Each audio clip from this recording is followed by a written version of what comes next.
악보 보고 하려면 어렵잖아요. 하나님 안에서는요, 맘대로 살아가는 게 훨씬 더 어려운 거예요, 여러분. 우리 반주자, 제가 오늘 우리 반주자한테 이거를 꼭 부탁을 했던 이유는 이렇게 섬기고 있는 이 마음에게, 오늘 아마도 이 축제 안에서 오늘 이 설교는 우리 반주자님이 가장 큰 은혜를 받으려 저는 믿습니다. 우리 예수 그리스도 이름으로 명합니다. 그리고 그분의 이름으로 축복합니다. 만배의 축복을 더하길 원합니다. 우리 반주자님 열심히 해주세요.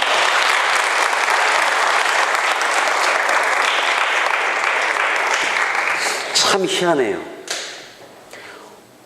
어느 누구한테 시켜도요, 맘대로 하라면 맘대로 못해요. 그리고 실질적으로 그나마 정말 명품이기 때문에, 정품이기 때문에 잘못 가는 걸 못하지만 어느 곳에 가서 샤플렛 붙이라 그러면요, 막 이상한, 나중에 트로트가 나와요. 하다 안 되면 꿍짜작이 나올 수밖에 없어요.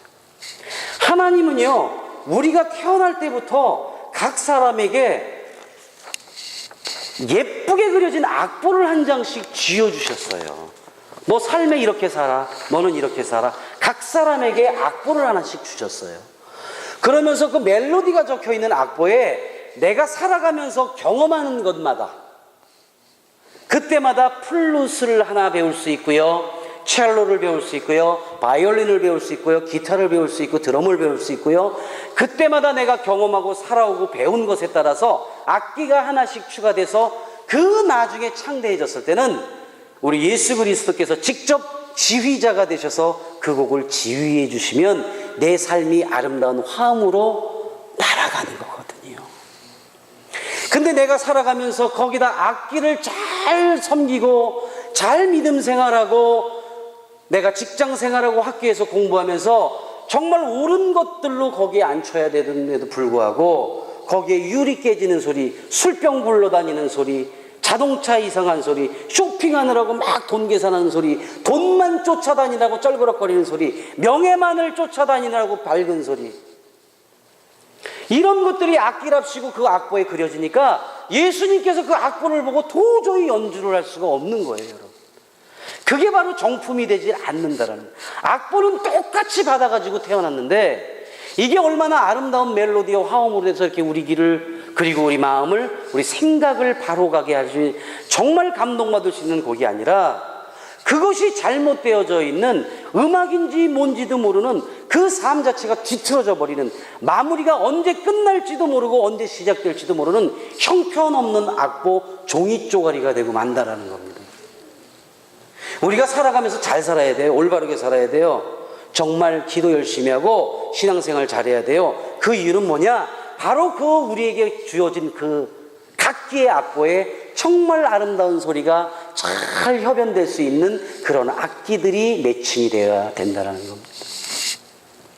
혹시 지휘를 해보신 분들은 알겠지만 지휘자들이 보고 있는 그 악보를 딱 보면요, 거기에 악기 표시들이 다 있어요.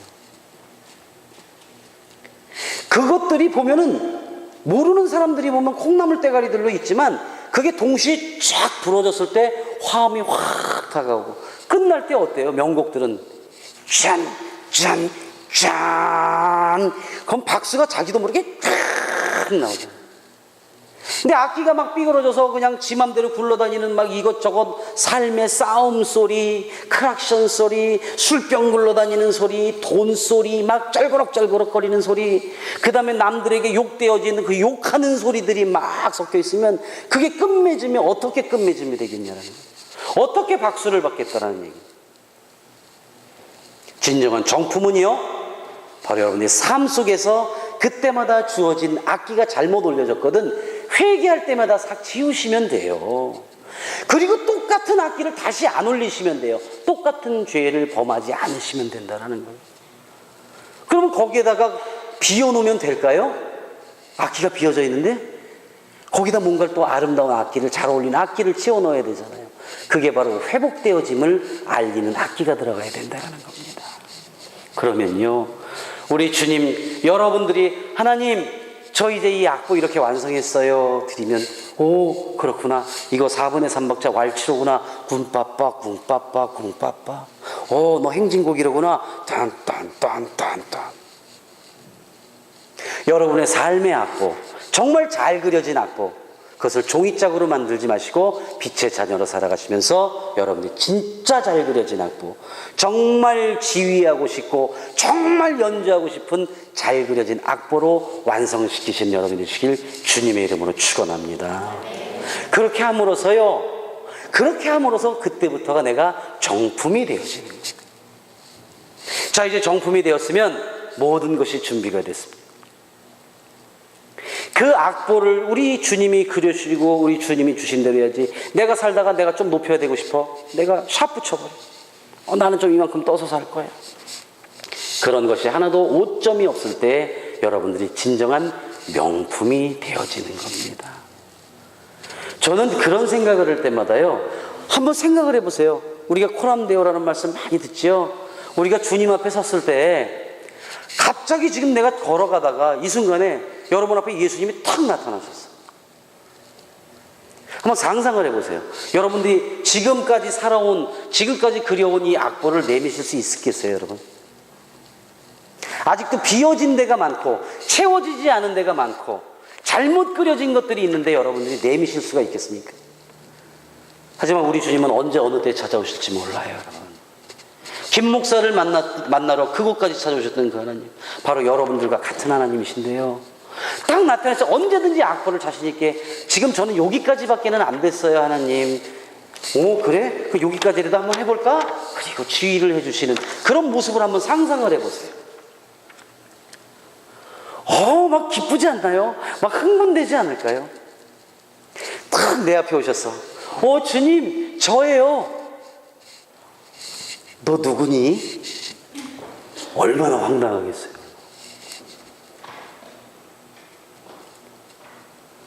근데 제가 딱 나타나요. 주님, 저예요. 그러면 내 아들아, 내 딸아, 그래, 잘 있었니?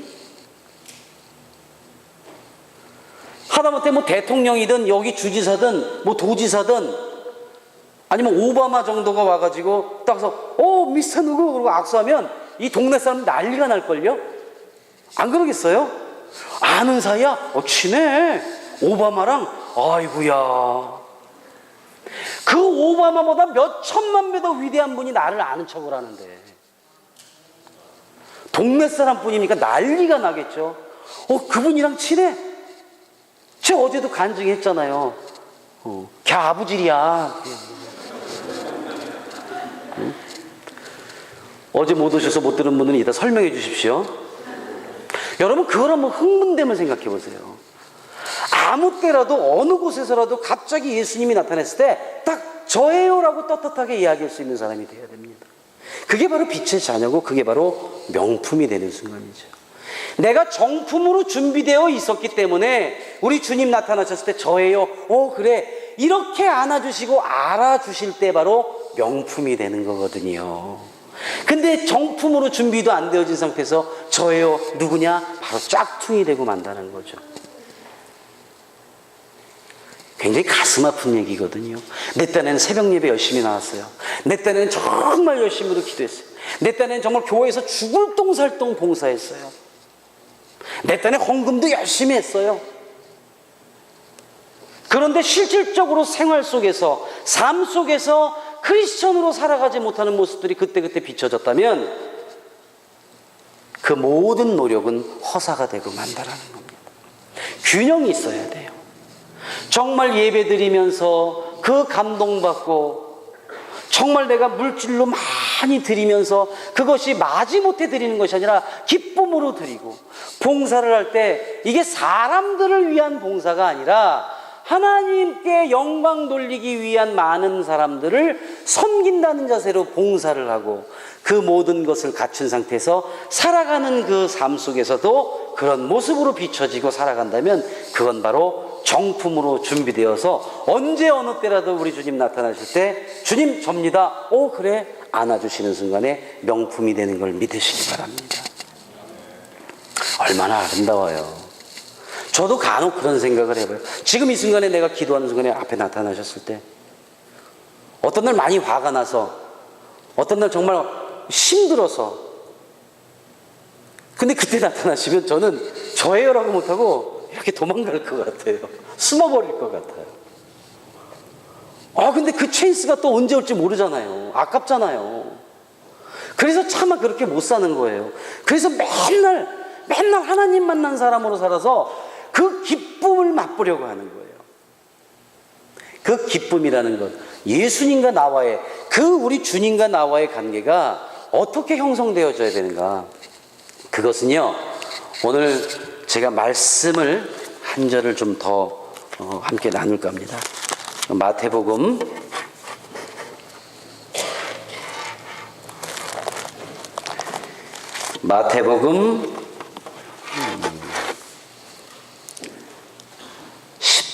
12장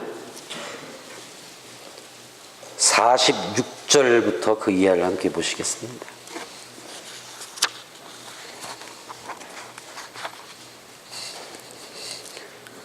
마태복음 12장 46, 찾으셨습니까? 찾으시면 아멘. 자, 한 절씩 46절로 50절까지 한 절씩 계속 제가 먼저 하고 다음 절 여러분들이. 예수께서 무리에게 말씀하실 때 그의 어머니와 동생들이 예수께 말하려고 밖에 섰더니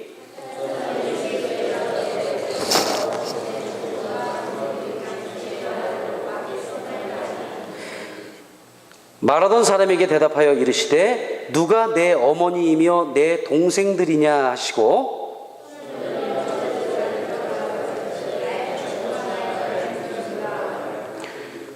자, 다 같이 함께 읽습니다.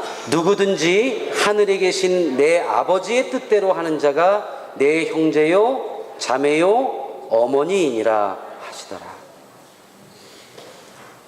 이게 세상적으로 보자면요, 이 폐륜화 아니에요? 예수님이 엄마하고 동생들 오랜만에 왔는데 뭐라 그래요? 누가 내 어머니고 누가 내 동생들이냐. 아니 막 스타가 됐어요. 막 대단한. 그래가지고 이제 엄마하고 동생들이, 야, 우리 엉아가 스타야. 응? 우리 엉아가 B가 됐어. 보디가드들이 막 이러고 있는데, 내가 바로 제 엄마예요. 저 어머님하고 동생들이 왔다는데요. 싹 보고, 누가 내 엄마고 누가 내 동생이야? 아니야? 그럼 하늘이 무너지겠죠. 그럼 옆에 있던 사람들이 뭐라 그러겠어요? 야, 저럴 수가 있어? 좀 떴다고 저렇게 살아? 세상적으로 본다면 이렇다. 근데 어떤 경우에 내 어머니고 내 동생들이라고 표현을 하셨어요? 하늘에 계신 내 아버지의 뜻대로 살아가는 자, 그리고 그 무리들을 이렇게 손짓으로 하셨어요. 여러분, 우리는요, 그 관계에 있어서, 하나님과 나와의 관계에 있어서 우리가 그냥 일반적인 성도가 아니라는 거예요. 그 예수께서 내 어머니요 내 동생이라고 하는 친족이라고 선언하시는 순간, 그 무리, 그 안에 있던 그들을 가르치면서 너희들 중에 정말 하늘에 계신 내 아버지의 뜻대로 살아가는 자가 나의 친족이야. 내 일가 친척 정도가 아니라 내 친족이야 라고 표현하셨어요. 이 안에 계신 모든 여러분들이 그 예수님과 나와 그 관계가 완전한 친족이 될 수 있는 방법을 알려주셨다라는 거거든요. 그렇기 때문에 명품이 되는 게 결코 어려운 일이 아니라는 겁니다. 하나님의 뜻대로 살아가는 자들, 어떤 모습들일까요? 우리가 지난 이틀 동안 많은 이야기들을 주고받으면서 하나씩 정리를 해보자면, 첫 번째로 내가 없어져야 돼요. 지금까지 내가 살아오면서 경험해왔던 것들, 지금까지 살아오면서 내가 내 스스로 만들었다고 가장 자신 있어 하는 것들. 나는 이만큼 공부했어. 물론 세상 사람들에게 전해야 되는 것들이 많습니다. 나는 이렇게 사업을 했어. 내가 이렇게 번창을 했어. 내 자식이 이렇게 성공을 했어. 나는 이렇게 열심히 운동해서 이렇게 건강해. 내가 나로서 내 스스로 만들었다고 가장 확신하고 자신하는 것, 이것을 가장 처음으로 내려놓으셔야 됩니다.